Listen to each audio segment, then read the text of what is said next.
अपने तो अपने होते हैं, चाहे वो राजनीतिक स्तर पर भागीदारी दिलाने की बात ही क्यों ना हो। जी हाँ, मैं बात कर रही हूँ अनुप्रिया पटेल की। उन्होंने जिस तरीके से हिम्मत दिखाई है, बेबाकी के साथ उत्तर प्रदेश के सीएम योगी आदित्यनाथ को चिट्ठी लिखी है, उससे तो लगता है कि एसटी, एससी, ओबीसी बच्चों के भले के लिए बहुजन समाज के लोगों को ही आखिरकार आवाज उठानी पड़ती है।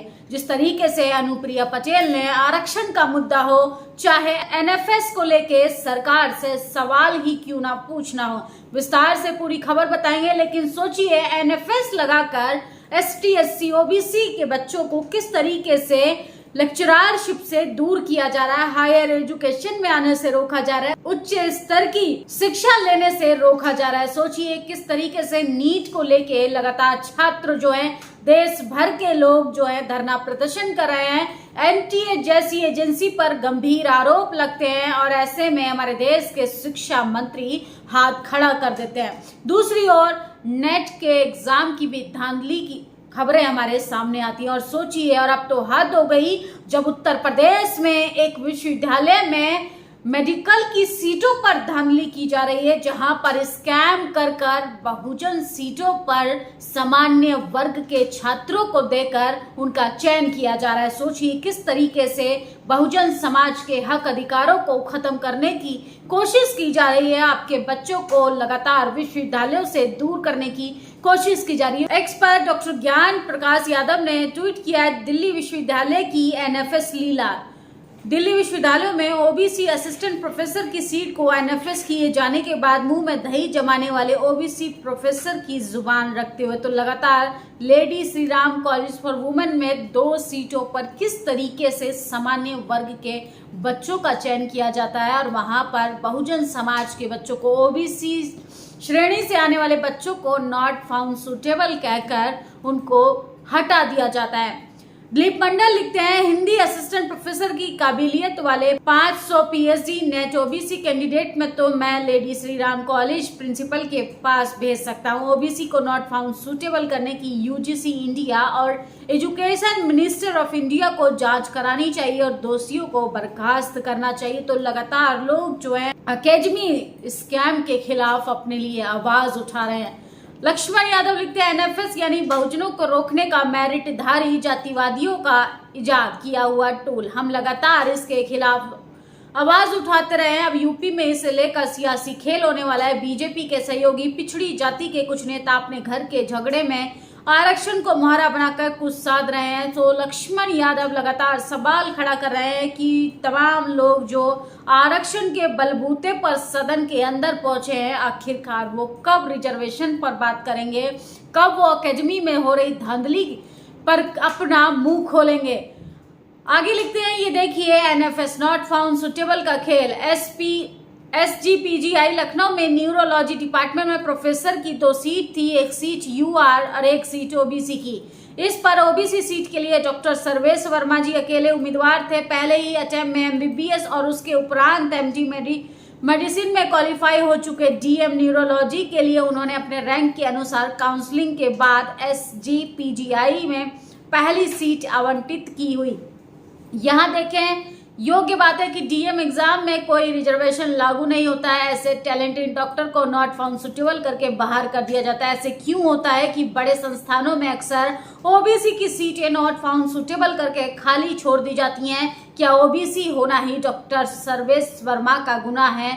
माननीय चेयरमैन एसजीपीजीआई और माननीय मुख्यमंत्री से निवेदन है कि इस मामले की जांच हो। तो लगातार लोग सोशल मीडिया पर सवाल उठा रहे हैं। लगातार मेरिट का रोना रोने वाले लोग किस तरीके से ओबीसी कैंडिडेट्स को महरा बनाते हैं, निशाना बनाते हैं और उनकी सीट को कब्जा कर वो सामान्य वर्ग के लोगों को दे देते हैं। सामान्य वर्ग के छात्रों का चयन उस सीट पर कर लेते हैं।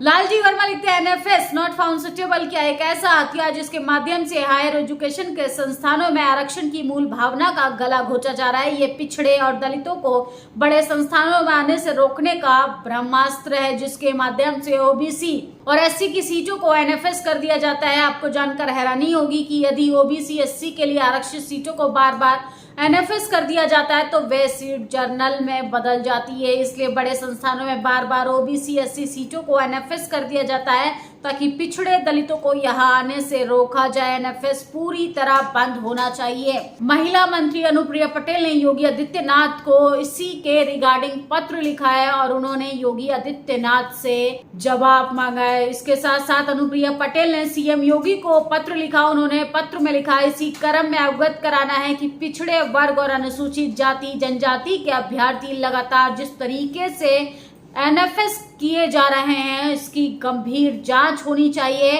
और इसके साथ साथ अनुप्रिया पटेल ने अपने पत्र में लिखा कि आप भी सहमत होंगे कि अन्य पिछड़े वर्ग अनुसूचित जनजाति वर्ग से आने वाले छात्र इन परीक्षा हेतु न्यूनतम की परीक्षा अपनी योग्यता के आधार पर ही पास होते हैं और जिस तरीके से उन्हें नॉट फाउंड सूटेबल कर दिया जाता है तो रिजर्वेशन को सीधा सीधा खत्म करने की कोशिश की जा रही है। इसके बाद योगी आदित्यनाथ से जांच की मांग की है अनुप्रिया पटेल ने और सीएम योगी आदित्यनाथ को पत्र लिखने के साथ साथ तमाम लोगों ने इसको मुद्दा बना दिया है। जिस तरीके से छात्रों के साथ धांधली हो रही है, मोदी सरकार में केंद्र राज्य मंत्री अनुप्रिया पटेल के पत्र पर योगी आदित्यनाथ सरकार ने जवाब दिया। अनुप्रिया पटेल ने मुख्यमंत्री योगी आदित्यनाथ को पत्र लिखकर कहा था कि एसटी एससी ओबीसी वर्गों में आने वाले छात्रों ने उनसे शिकायत की कि राज्य में मोदी सरकार केंद्र में राज्य मंत्री अनुप्रिया पटेल ने